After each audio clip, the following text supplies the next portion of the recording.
Morning student, आज पढ़ेंगे पाठ 4 मेरी जीवन रेखा। इसके लेखक हैं महावीर प्रसाद द्विवेदी जी, जो बहुत प्रसिद्ध लेखक हुए और एक निबंधकार भी हैं। आपका पाठ 11 विधाओं में से आत्मकथा है, जो स्वयं लेखक ने अपनी आत्मकथा अपने शब्दों के माध्यम से लिखी है। इन्होंने मराठी और अंग्रेजी भाषा का भी अध्ययन किया। इनका जन्म 1864 में दौलतपुर ज़िला रायबरेली में हुआ था। आपको रायबरेली ज़िला याद रखना है कि महावीर प्रसाद द्विवेदी जी का रायबरेली ज़िला में जन्म हुआ था। इन्होंने सरस्वती पत्रिका का संपादन कार्य किया, जो 1903 से 1920 तक रहा। इस अवधि में हिंदी भाषा और साहित्य के लिए उनका अवदान अविस्मरणीय है। मतलब उन्होंने जो हिंदी साहित्य को दिया वो बहुत ही महत्वपूर्ण रखता है हिंदी साहित्य के लिए। इनके नाम से द्विवेदी युग भी ये हुआ। तो मैं ज़्यादा इनके बारे में ना बताते हुए आपको इनकी पूरी आत्मकथा बताती हूँ और समझाती हूँ कि द्विवेदी जी ने अपने जीवन में किन किन कठिनाइयों का सामना किया। द्विवेदी जी कहते हैं कि मुझे ज़्यादा विषयों का ज्ञान नहीं था, लेकिन जो मेरे हितैषी थे, मेरे मित्र थे, उन्होंने मुझसे जिद की, पत्र लिखा कि मैं अपने जीवन की कथा को अपने से मुँह से ही कहूँ, अर्थात अपनी आत्मकथा लिखूँ। पहले तो मुझे अपनी कथा कहने में बड़ा संकोच हो रहा था। ये महावीर प्रसाद द्विवेदी जी अपने शब्दों में बता रहे हैं कि मैं अपने ही बारे में अपनी तारीफ कैसे करूं, अपने बारे में कैसे बताऊं, लेकिन और अपने दूसरे लोगों से श्रेष्ठ अपने आप को बताने में मेरी कृतज्ञता होगी, कृतज्ञ बन जाऊंगा मैं। तो इस तरह द्विवेदी जी सोचते रहे, लेकिन उन्होंने अपने बारे में फिर लास्ट में उन्होंने फैसला किया और उन्होंने अपनी आत्मकथा लिखी मेरी जीवन रेखा के रूप में। द्विवेदी जी बताते हैं कि उनके पिता एक गांव में रहने वाले थे। एकमात्र आत्मज हूँ, आत्मज यानी उनका पुत्र, जिसका मासिक वेतन, उनके पिताजी का मासिक वेतन उस समय 10 रुपये था। गांव में थोड़ी बहुत पढ़ाई करवाई जाती थी और संस्कृत पढ़कर 13 वर्ष की उम्र में द्विवेदी जी ने 26 मील दूर रायबरेली ज़िला स्कूल में अंग्रेजी पढ़ने गए। द्विवेदी जी कितने मील दूर उनको जाना पड़ता था? 26 मील दूर। ये क्वेश्चन आता है बोर्ड एग्ज़ाम में कि महावीर प्रसाद द्विवेदी जी को कितने मील दूर जाकर पढ़ाई करना पड़ता था। तो 26 मील दूर जाते थे। उस समय द्विवेदी जी को कुछ खाना बनाना नहीं आता था, तो वो क्या करते थे, आटा और दाल घर से ही अपने पीठ पर लाद कर ले जाते थे, बोरी में भर के ले जाते थे बैग में। 2 आने महीने वहाँ पर फीस लगती थी और उस आटे दाल का वो टिकिया बना लेते थे। आटे की टिकिया बनाकर उसे वो दाल में डालकर पकाकर उसी से अपनी पेट पूजा करते थे। पेट पूजा करना मतलब अपनी भूख मिटाना। इस तरह द्विवेदी जी ने अपनी पढ़ाई बड़ी ही कठिन तरीके से की। संस्कृत भाषा उस समय स्कूल में अछूती समझी जाती थी। अछूती मतलब लोग संस्कृत को ज़्यादा महत्व नहीं देते थे। 1 वर्ष किसी तरह उन्होंने वहाँ काटा और अंग्रेजी और फारसी को उन्होंने विवश होकर पढ़ा। संस्कृत का उन्हें ज्ञान था, संस्कृत में उनको रुचि थी, लेकिन उन्हें वहाँ पर उनको अछूती समझी जाती थी। संस्कृत लोग ज़्यादा महत्व नहीं देते थे, तो इसलिए द्विवेदी जी ने वहाँ अंग्रेजी और फारसी का भी अध्ययन किया। फतेहपुर और उन्नाव के स्कूलों में उन्होंने 4 वर्ष काटे। कौटुंबिक दुरावस्था के कारण वे आगे ना बढ़ सके। मतलब कौटुंबिक दुरावस्था मतलब पारिवारिक मनमुटाव के कारण, पारिवारिक द्वेष के कारण वे आगे नहीं बढ़ पाए और आगे की पढ़ाई वो नहीं कर पाए, क्योंकि उनके पिताजी की आर्थिक आय उतनी नहीं थी। तो इस तरह द्विवेदी जी को अपनी पढ़ाई वहीं पर समाप्त करनी पड़ी। 1 साल अजमेर में 15 रुपये महीने पर उन्होंने नौकरी करी। कितने रुपये? 15 रुपये। पिता के पास मुंबई पहुंचकर उन्होंने तार का काम सीखा। जो रेलवे में तार का काम होता है, वहाँ पर तार बाबू बन गए वे और उन्हें 50 रुपये की आमदनी होने लगी। तो ये क्वेश्चन आता है कि तार बाबू के जब पद पर महावीर प्रसाद द्विवेदी जी आए तो उनको कितने रुपये मिलते थे? तो ये अंडरलाइन कर लें, ध्यान रखें कि उनको उस समय 50 रुपये महीने दिए जाते थे। बचपन से ही उनकी प्रवृत्ति सुशिक्षित जनों की संगति करने की ओर थी, मतलब अच्छे ज्ञान की ओर वो आगे बढ़ना चाहते थे और लोगों से जुड़े भी रहते थे। तो इस कारण से भी उनमें इंटरेस्ट आया और अच्छे योग बने उनके। होशंगाबाद में उन्हें ऐसी संगति मिली जहाँ पर उनके इंटरेस्ट, उनके आदर्श को आगे बढ़ाने का उन्हें मौका मिला। इस तरह द्विवेदी जी ने बहुत सारे और सांस्कृतिक परंपराओं को भी अपनाया। उन्होंने अपने जीवन में 4 सिद्धांत निश्चित कर रखे थे, जिसमें ये चारों सिद्धांतों का पालन उन्होंने जीवन भर किया। और ये 4 सिद्धांत हमेशा एग्ज़ाम में आते हैं कि द्विवेदी जी ने वो कौन कौन से 4 सिद्धांत निश्चित किए। तो पहला, वक्त की पाबंदी करना। वक्त की पाबंदी मतलब समय के बहुत ही पाबंद थे वे। दूसरा, रिश्वत ना लेना। उन्होंने कभी भी जीवन में अपने फ़ायदे को नहीं देखा, उन्होंने कभी भी रिश्वत नहीं ली। थर्ड, अपना काम ईमानदारी से करना। और चौथा, ज्ञान वृद्धि के लिए सतत प्रयत्न करते रहना। तो ये चारों सिद्धांत आपको याद रखना है।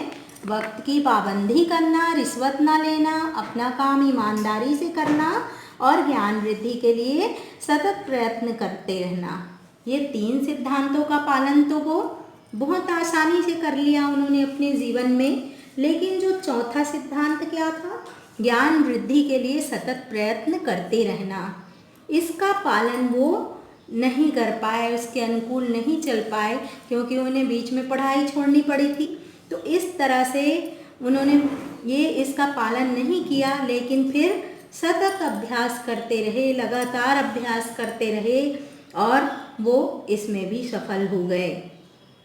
तार बाबू का काम करते हुए उन्होंने और भी काम सीख लिया। उनमें एक खास बात थी कि वो अपने काम के साथ जो नए काम उनको मिलते थे, जो नई चीज़ें जीवन में उनको देखने मिलती थी, वो उसको भी अपने जीवन में उतारते थे।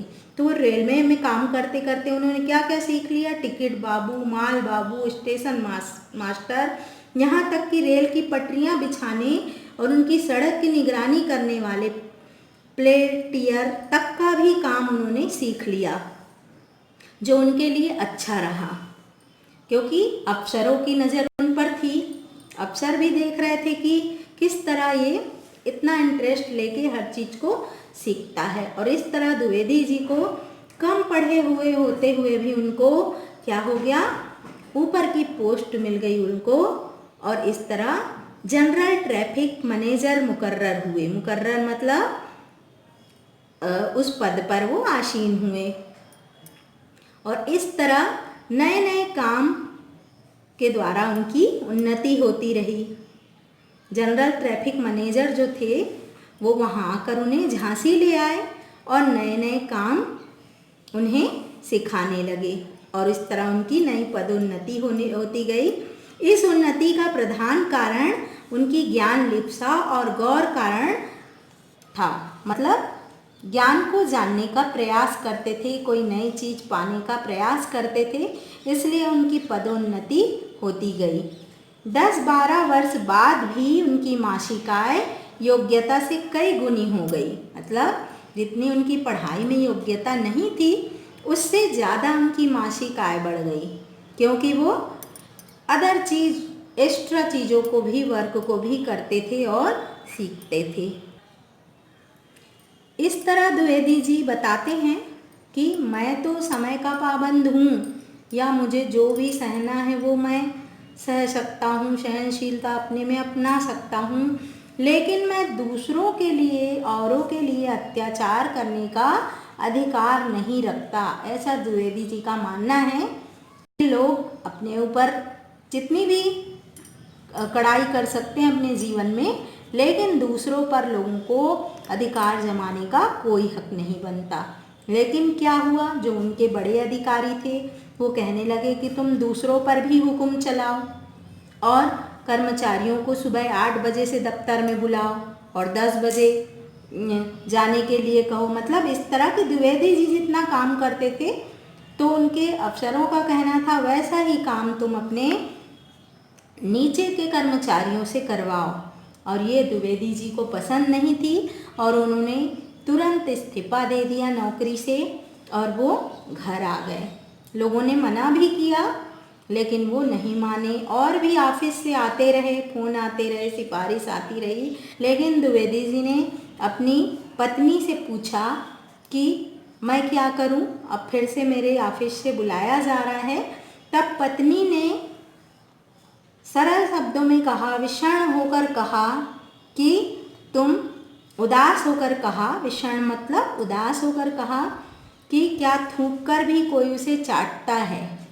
ये भी क्वेश्चन है आपकी बुक में कि उसकी पत्नी ने क्या कहा, द्विवेदी जी की पत्नी ने क्या कहा कि एक बार हम जिसे ठुकरा दें उसे हमें स्वीकार नहीं करना चाहिए, क्योंकि उस जगह पर हम जब दोबारा जाते हैं तो हमारा उतना मान सम्मान नहीं रह जाता। तो इस तरह द्विवेदी जी ने स्वीकार किया इस बात को और अपनी पत्नी की बात रखी और वे वहाँ उस ऑफिस में उन्होंने फिर से ज्वाइन नहीं किया। इस तरह थोड़े थोड़े काम करते रहे। 8 आने उन्हें रोज आमदनी होती थी और इस तरह सरस्वती की सेवा करने लगे, जिसमें उन्हें 20 रुपये मिलने लगे। 3 रुपये डाक की आमदनी होने लगी। द्विवेदी जी संतुष्ट थे क्योंकि वो लालची प्रवृत्ति के नहीं थे, ईमानदारी से अपना जीवन व्यतीत करना चाहते थे। और इस तरह एक समय के बाद उन्हें 15 रुपये मिलने लगे। फिर 23 रुपये तो उनके से अधिक थे। 15 रुपये के बाद जो 15 रुपये पहले मिलते थे उससे तो अधिक ही थे 23 रुपये। इस तरह द्विवेदी जी की आमदनी कितनी हो गई, 23 रुपये हो गई। पिताजी के बारे में बताते हुए कहते हैं द्विवेदी जी कि पिताजी ईस्ट इंडिया कंपनी में पलटन में एक सैनिक और सिपाही थे। थोड़े बहुत वे हिंदी पढ़े लिखे थे और बड़े भक्त किस्म के थे उनके पिताजी। सिपाहियों के काम से छुट्टी पाने के बाद राम लक्ष्मण की पूजा किया करते थे। इसी से साथी सिपाहियों ने उनका नाम रखा था लक्ष्मण जी। किसका नाम रखा था, उनके पिताजी का। गदर जब हुआ, लड़ाई जब हुई पलटनों के बीच में, तो पिताजी की जो पलटन थी वो बागी हो गई और पिताजी वहाँ से बच निकले। जवान तोपों से उड़ा दिए गए। पलटन इस समय होशियारपुर में थी। आगे की तरफ कहीं वे किनारे पर इस तरह वे पिताजी बेहोश हो गए और सतलुज की वेगवती धारा में अर्पित कर दिए गए। होश आने पर संभले तो हरी मोटी घास के तिनके पर पड़े हुए नजर आए और साधु भेष में बन गए। घर घर पर कुछ दिन रहकर इधर उधर भटकते रहे। बम्बई पहुँचे, वहाँ वल्लभ संप्रदाय के गोस्वामी जी के यहाँ वे नौकर हो गए। गोस्वामी जी की मुलाजिमत में रहे, फिर सदा के लिए उसे छोड़कर घर चले आए। इस तरह ये पिताजी की बातें थी। द्विवेदी जी के जो पितामह थे, उनके दादाजी थे, वो भी संस्कृतज्ञ थे, बड़े पंडित थे। बंगाल की छावनियों में स्थित पलटनों को वे पुराण सुनाया करते थे। सैकड़ों हस्तलिखित पुस्तकें बेच बेचकर वे पिता और मेरी पालन किया करते थे। वयस्क होने पर 2-4 पुस्तकें उन्होंने द्विवेदी जी को भी दी थी, जिसे द्विवेदी जी ने पढ़ा था। और इस तरह द्विवेदी जी के में जो संस्कृति का आचरण आया था वो उनके पितामह की वजह से था, उनके दादाजी और उनके पिता के संस्कार। बचपन से ही द्विवेदी जी को तुलसीदास की रामचरितमानस और ब्रजवासी दास के ब्रजविलास में इंटरेस्ट था, अनुराग था। उन्होंने उनके श्लोक कंठस्थ कर रखे थे। होशंगाबाद में रहते हुए द्विवेदी जी ने हरिश्चंद्र के कवि वचन सुधा और गोस्वामी राधाचरण के एक मासिक पत्र से उन्हें अनुराग मिला, अनुराग हो गया और वे उसमें इंटरेस्ट लेने लगे। तो इस तरह उन्होंने पिंगल का पाठ भी पढ़ा और झांसी में अन्य पंडितों के साथ देखते हुए अन्य पंडितों को काव्य रचना करने लगे। लेकिन द्विवेदी जी की भूल कब उनको समझ में आई, जब उन्होंने अन्य कवियों का सानिध्य किया, तब उनको लगा कि मुझे तो कविता लिखनी ही नहीं आती, और इस तरह उन्होंने उससे छुट्टी ले ली और उन्होंने कविता लिखना बंद करके गद्य की ओर अपना इंटरेस्ट दिखाया और संस्कृत और अंग्रेजी की पुस्तकों के अनुवाद भी करने लगे। कुछ समय बाद उनके अध्यापक ने द्विवेदी जी को तृतीय रीडर नामक पुस्तक दिखाई और उसके दोष बताए और कहा कि इसमें समालोचनाएं करनी है, और इस तरह से उन्होंने द्विवेदी जी को आलोचना करने के लिए कहा, लिखने के लिए कहा, और उन्होंने देखा कि उसमें दोष भी थे और उस दोष को उन्होंने दूर किया द्विवेदी जी ने, और ये पुस्तक जो है प्रयाग के इंडियन प्रेस में छापी गई और इसी की बदौलत द्विवेदी जी को सरस्वती पत्रिका के संपादन कार्य का भार मिला। इस तरह नौकरी छोड़ने के बाद उस समय द्विवेदी जी को बहुत सारे ऑफर आए। उनके मित्रों ने कहा कोई सेक्रेटरी बना दूंगा, किसी ने कहा मैं संस्कृत पढ़ूंगा आपसे, किसी ने कहा कि छापाखाना खुलवा दूंगा, लेकिन मैंने किसी का सहारा नहीं लेना चाहा, ये द्विवेदी जी ने बताया, और कभी उन्होंने किसी के आगे हाथ नहीं फैलाया और ईमानदारी से अपने कार्य को करते रहे।